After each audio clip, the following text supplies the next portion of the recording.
بسم اللہ الرحمن الرحیم وبہ نستعین وہو خیر معین۔ مسجد میں مجلس برپا کرنے کے لیے کالے پردے لٹکائے جاتے ہیں، وہاں پر خیمہ لگایا جاتا ہے، چائے کے سامان کو اندر فراہم کیا جاتا ہے اور مختلف چیزیں جو ہے وہاں پر عزاداری کے لیے جن جن چیزوں کی ضرورت ہوتی وہ اندر لایا جاتا ہے مسجد کے اندر، تو اس میں کوئی حرج نہیں ہے، صحیح ہے مجلس برپا کرنا، لیکن دو شرطیں ہیں۔ نمبر ایک کہ اس سے مسجد کو کوئی نقصان نہ ہو رہا ہو، اور نمبر دو یہ کہ نمازیوں کے لیے کوئی رکاوٹ پیدا نہ ہو رہی، یعنی نمازی نماز پڑھنا چاہتے ہیں تو مجلس کی اس کے نماز پڑھنے میں کوئی رکاوٹ نہ ہو۔ اگر نمازیوں کے، کیونکہ مسجد کا اصل ہدف نماز ہے، اس کے اصل ہدف کے اندر کوئی رکاوٹ نہیں آنا چاہیے، کیونکہ وقف جس نے کی مسجد کے لیے تو مسجد کا مطلب ہے کہ وہاں پر عبادت کی جگہ ہمیشہ جو ہے کھلی رہنا چاہیے، نماز کی جگہ ہمیشہ کھلی رہنا چاہیے، اس مقصد کے خلاف نہ ہو جائے تو پھر مجلس برپا کرنے میں کوئی حرج نہیں ہے، کیونکہ وقف کرنے والے کا مقصد تھا کہ یہاں پر نمازیں پڑھی جائیں، یہاں پر عبادت کی جائے، اس عبادت کی غرض میں کوئی ٹکراؤ نہیں ہوتا مجلس سے تو کوئی حرج نہیں، پھر مجلس برپا کی جا سکتی ہے۔ اور اس کے اندر جو ہے سامان کچھ لانا ہے، چائے کا سامان ہے، پردے لٹکانا ہے، دریاں بچھانا ہے، مختلف قالین بچھانا ہے، یہ جو چیزیں کی جاتی ہیں اس سے مسجد کے ہدف کے خلاف نہیں جانا چاہیے۔ مسجد کا ہدف کیا ہے؟ نماز اور عبادت، اس کے خلاف نہیں ہونا چاہیے مسجد میں، تو بس ٹھیک ہے، مجلس ہو رہی ہے تو ساتھ ساتھ لوگوں کے لیے عبادت کے لیے جگہ ہے تو بس ٹھیک ہے، اور مسجد کی ذات کو بھی نقصان نہیں پہنچنا چاہیے۔ کوئی اتنا ٹھوکم پیٹی کرتے ہیں کہ وہ مسجد جو ہے ٹوٹ پھوٹ جاتی ہے، تو ایسا بھی کام نہیں کرنا ہے۔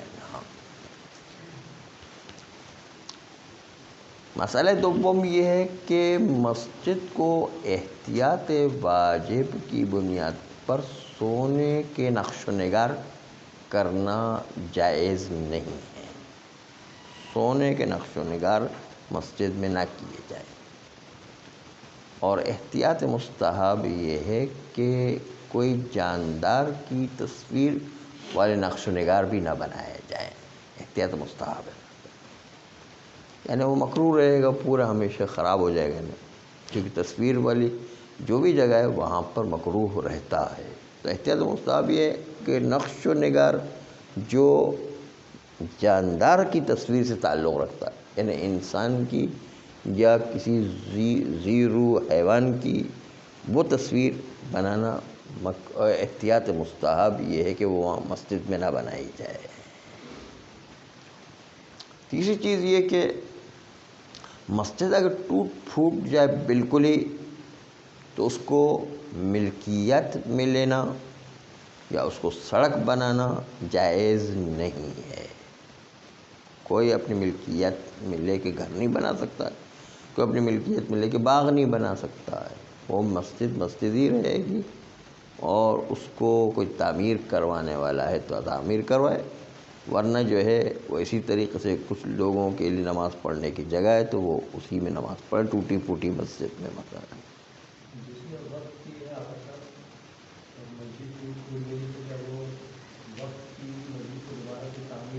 ہاں ہاں، ابھی جو ہے وہی مسئلہ آئے گا 5ویں نمبر کا، کہ اگر مسجد جو ہے ٹوٹ پھوٹ گئی یا پرانی ہو گئی ہے تو بھی اس کو گرا کے نئی مسجد بنائی جا سکتی ہے۔ اسی طرح وہ مسجد پہلے بہت چھوٹی تھی، اب لوگوں کی تعداد بہت بڑھ گئی ہے، کیونکہ 10-20 سال میں جو ہے بہت وسعت پیدا ہو جاتی، تو چھوٹی جگہ کم ہونے کی وجہ سے بھی مسجد کو گرا کے نئی بڑی مسجد بنائی جا سکتی ہے، دونوں صورتوں، ٹوٹی پھوٹی ہو جانے میں بھی یا جگہ تنگ ہو جانے میں بھی توڑ کے نئی مسجد بنائی جا سکتی ہے، دونوں صورتیں۔ اسی طرح مسجد کی کھڑکیاں، مسجد کے دروازے، مسجد کے مختلف لوہے کی گرلز وغیرہ، یہ مسجد ٹوٹ پھوٹ جانے کی صورت میں پہلا مرحلہ تو یہ ہے کہ اسی مسجد کی تعمیر میں ہی یہی دروازے، یہی گرل، یہی کھڑکیاں کام آ سکتی ہیں تو اسی مسجد کے اندر لگائیں گے۔ لیکن اگر یہ پرانے دروازے ہو گئے اور اس کے نتیجے کے اندر اس مسجد میں کام کے نہیں، نئی مسجد بن رہی ہے تو اس میں کام کے نہیں، تو قریب سے قریب تر جو مسجد ہے اس میں لے جا کر کے ان دروازوں، کھڑکیوں، گرلز وغیرہ کو استعمال کریں گے، دوسرے مرحلے میں وہ کریں گے۔ اگر اس سے بھی نہ ہو تو اس سے آگے والی مسجد میں، اس سے بھی نہ ہو تو اس سے آگے والی مسجد میں، جہاں بھی یہ مسجد میں کام آ جاتے ہیں دروازے، کھڑکی، گرل، تو وہاں پر استعمال کریں گے۔ لیکن اگر کوئی اتنا بابا آدم کے زمانے کا وہ دروازہ ہے تو کوئی قبول ہی نہیں کر رہے، کہتے ہیں ایسا دروازہ ہم لگا کہ اپنی مسجد کو خراب تھوڑی کریں گے، تو وہ مسجد والے ہی دروازے کو قبول نہیں کر رہے کوئی بھی، تو مجبوری ہے کہ اب اس کو بیچا جائے۔ اب جو بیچیں گے تو بیچنے کے نتیجے میں پیسے آئیں گے جو سب سے پہلی مسجد تھی جس سے یہ نکالے گئے تھے، اسی کے اخراجات میں، تعمیرات میں استعمال ہوں گے، تاکہ مسجد کے پیسے مسجد ہی میں استعمال ہو۔ یہ جس سے نکلیں اسی کے اندر کوشش کرنا ہے کہ اسی کے اندر استعمال کریں۔ اگر وہ پیسے اس میں استعمال نہیں ہو سکتے تو پھر قریب سے قریب ترین جو مسجد ہے اس کے اندر استعمال کریں گے۔ اب کبھی کبھی ایسا ہوتا ہے کہ وہ اس پیسے کو یہاں پر نہیں لگا سکتے کیونکہ ایک بانی ہے جو پیدا ہو گیا ہے، اس نے کہا کہ نہیں پوری تعمیرات میں اپنے ہی پیسے سے کراؤں گا، مثلا کوئی دوسرا پیسہ نہیں ملا ہے مثلا، تو اب جو ہے وہ شرط ہی لگاتا کہ سارے پیسے میرے لگنے چاہیے، تو وہ پیسے جو دروازے کے آئے اب یہاں پر شامل کرنا ممکن نہیں کہ وہ بانی منع کر رہے کہ میں ہی بناؤں گا۔ ہوتے ہیں دبئی میں ایک شخص نے ایک مسجد بنائی اور وہ مسجد اس نے کہا کہ میں اکیلا بناؤں گا، اور وہ اکیلا بھی بناؤں گا تو اس وقت اس کے اندر کوئی ہندو یا کوئی بھی کافر کو نوکری پر نہیں رکھوں گا، صرف مسلمان اس پر کام کرے گا، کیونکہ ہندو اگر ہاتھ لگائے تو وہ نجس ہو جانے کا مسئلہ ہے۔ یہ دبئی پار میں جو مسجد بنی وہ دبئی کی ایک اعلیٰ ترین مسجد یہ شخص نے بنائی، یہ دبئی کا ایک سیٹ تھا۔ ایک دفعہ آیت اللہ محسن الحکیم طباطبائی، ان کے فرزند ارجمن جو خرطوم میں شہید ہو گئے صدام کے دور میں، صدام کی CIA والوں نے قتل کر دیا، ان کو شہید کر دیا، تو وہ جو ہے وہ ان کا نام تھا مہدی حکیم۔ مہدی حکیم جو ہے وہ آیت اللہ عظمیٰ آغائے محسن الحکیم طباطبائی کے فرزند تھے، اور اصل میں انقلاب کا کام جو ہے عراق میں انہوں نے کیا تھا، انقلاب کا سارا کام جو ہے وہ مہدی حکیم کے ہاتھ میں ان کے والد بزرگوار نے سونپا تھا۔ اس لیے صدام نے ان کے خلاف وارنٹ نکالے، اور وارنٹ نکالنے کے نتیجے راتوں رات جو ہے وہاں عراق سے بھاگ گئے تھے اور کراچی میں بھی آئے تھے، کراچی میں کھوجہ مسجد کے اندر آئے تھے۔ وہ جو ہے وہ حوزہ علمیہ بنانے کی کوشش کر رہے تھے وہ یہاں پر کراچی کے اندر، لیکن بہرحال کچھ اور مسائل ہو گئے، خیر۔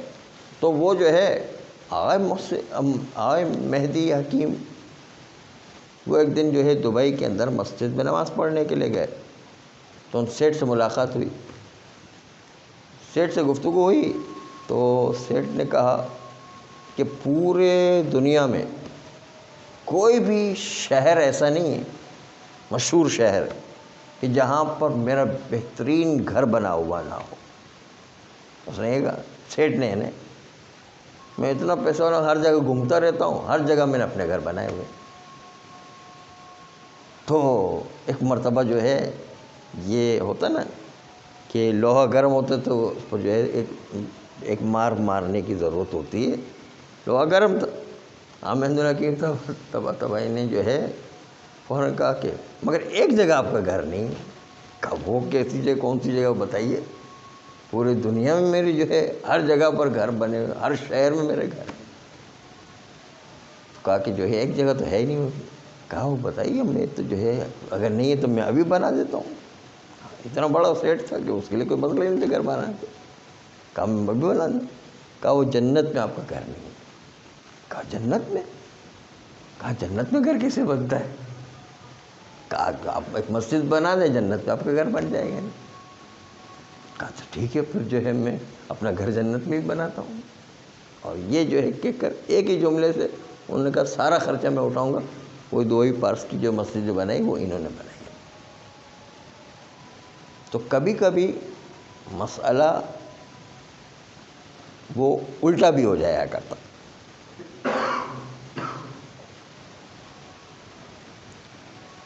الٹا یہ ہو جایا کرتا ہے کہ ایک صاحب نے پوری زندگی مسجد کے لیے پیسے جوڑ جوڑ کے جمع کیے. اب جو جوڑ جوڑ کے جمع کیے تو اس کے پاس بہت بڑی رقم جمع ہو گئی مسجد کی. یعنی اپنے پاس جو ہے خود اپنے ہی پیسے سے جوڑ جوڑ کے جمع کی.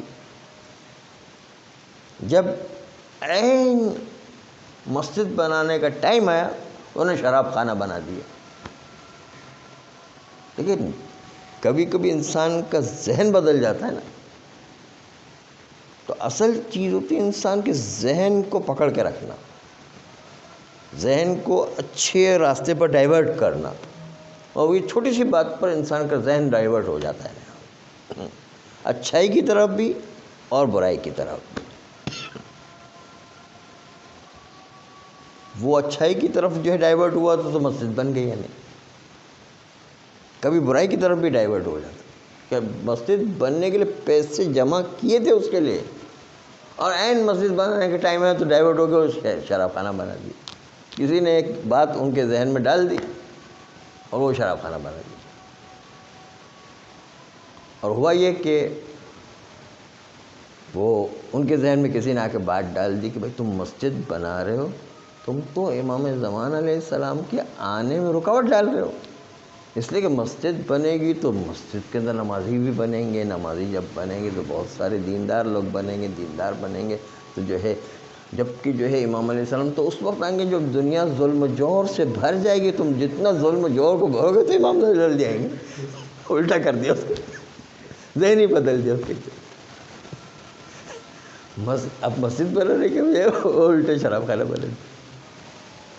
دیکھا کیسے ذہن بدل دیا. نہیں اس کو ذہن بدل دیا تو وہ بالکل کنورٹ ہو گیا ایک دم. اس نے کہا ہاں یہ بات تو صحیح، میں جو ہے شراب خانہ بناؤں چاہے میں خود جہنم میں جاؤں، امام تو آ جائیں گے تاکہ دنیا میں عدل و انصاف کا ہے. کہ میں بھلے جہنم میں جاؤں لیکن لوگوں کو تو عدل و انصاف مل جائے. نہیں اس کا جذبہ بہت اچھا تھا بیچارے کا، لیکن دیکھیں کیسا کنورٹ کر دیا ایک دم. یہ ہوتا ہے نہیں کہ یہ ذرا سیوں کرو تو ڈائیورٹ ہو جاتا ہے. اچھائی کی طرف بھی ڈائیورٹ ہوتا ہے، برائی کی طرف بھی ڈائیورٹ ہوتا ہے. اور اسی لیے کہا گیا کہ کسی سے مایوس نہیں ہو، کتنا بھی بدبخت انسان ہو مایوس نہ ہو. آپ اپنی طرف سے اس کی ہدایت و رہنمائی کا سرچشمہ کھلا رکھیں. کبھی بھی جو ہے اس کے دل میں ایک نور چمک سکتا ہے اور جو راستے پر آ سکتا ہے اچھائی کے راستے پر آ جائے گا. اس لیے جو ہے وہ راستہ یہ کہہ کر بند نہیں کر دو کہ یہ بدبخت ہے، اس کے سینے پہ مہر لگ گئی، اب تو یہ سیدھا ہونا ہی نہیں والا ہے. نہیں، اپنی کوششیں جاری رکھو. انشاءاللہ ہو سکتا ہے آپ کی بات میں ایک چھوٹی سی بھی بات ہوتی ہے نا، انسان میں بہت بڑی تبدیلی واقع ہو جاتی. اچھائی میں بھی یہی ہے اور برائی میں بھی یہی ہے. اس لیے اپنی کوشش ہمیشہ جاری رکھنا چاہیے. چنانچہ کھڑکی اور دروازے جو مسجد سے نکلتے ہیں تو اول فریضہ تو یہی ہے کہ مسجدوں میں کام آ جائے. پہلے تو اس مسجد سے جہاں سے نکلا ہوا ہے اور وہاں نہ تو پھر قریب سے قریب ترین مسجد میں جو ہے لگ سکتا ہے تو ٹھیک ہے، ورنہ وہی پیسہ جو ہے وہ اسی مسجد میں خرچ کیا جائے۔ اور اگر خرچ کرنا ممکن نہیں کیونکہ وہ بانی کہتا ہے کہ میں اپنے اکیلے پیسے خرچ کروں گا، تو پھر قریب ترین مسجد میں اس پیسے کو خرچ کیا جائے، جو اس مسجد سے قریب ترین مسجد، کیونکہ قریب ترین مسجد کا حق سب سے پہلا بنتا ہے۔ چنانچہ اس مسجد میں خرچ نہ ہو سکے تو برابر والی مسجد میں جو قریب ترین ہے اس میں پیسے خرچ کیے جائیں۔ صلی اللہ علیہ وسلم۔